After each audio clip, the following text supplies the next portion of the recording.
өмнө бол тийм өсний засалт гэж байдаг байлаа шүү дээ.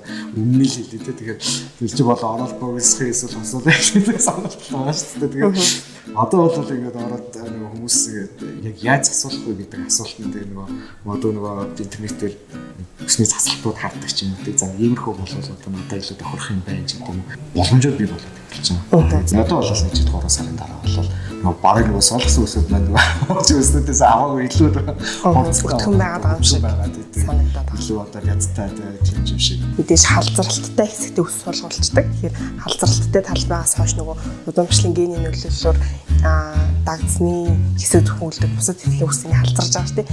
Тэр механизм угаасаа үйлчлэж байгаа учраас бусад хэсгийн үсээ хамгаалах, давхар шин суулгах үсээ арчлах гэдэг давхар эмчилгээ хавсарч явж ижил үйлчлүүлэгчд маань үр дүнд хүрч байгаа. Тэгэхгүй бол үсээ суулгачдаг орхичдаг 6 сарын дараа жилийн дараа ч юм уу. Өөрийн байгаа ус болон шинээр суулгах ус хоёрын хооронд зааг үсэд ирдэг харагдах байдал ч юм уу те эмч хашаа шингээд бүр дахиад донор хэсгийн асуудал ч юм яригдаж эхэлдэг болохоор дараах эмчилгээ ер нь бол нэлийн хамгийн чухал ус суулгах хүсэлтэй байгаа ч гэсэн донор хэсэг хүрэлцээ үү байх ч юм тийм тохиолдол байдаг.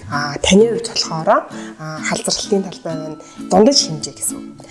Нийт 6000 орчим ус суугдсан гэхээр дундаж талбайд орно. Тэгэхээр халзралт эргүүлэх хэсэг рүүгээ ч юм ороогүй байсан учраас донор хэсэг нь хангалттай өтгөн байсан учраас авах талбай бол боломж юм байсан. Одоо энэ донор хэсэг гэдэг энэ бол анзаардаг юм юу ч байхгүй.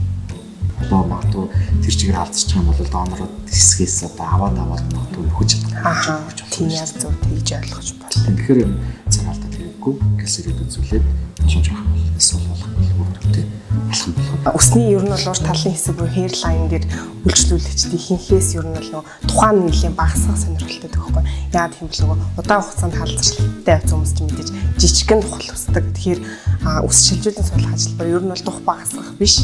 Тэгэхээр тухайн үний яг царайнд тохирсон хэтэрхий одоо нэг юм жижигхэн одоо нүртэй хүмүүс ахтай жижиг нүртэй жоохон 100 дуу нүртэй ч юм тиймэрхүү хүмүүс царайтай хүмүүс дээр бол жоохон дух томтой байвал ер нь бол зүгээр. Тэгэхээр нүүрний хэлбэр ямар байна?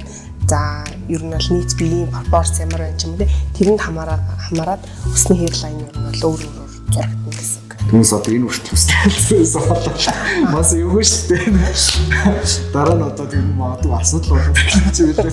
Тийм яг үнэ. Удамшлын шалтгаан тус халзралт байшсан учраас удамшлын гений нөлөөллөөр ус бол нэмж хоошоо халзрах боломжтой.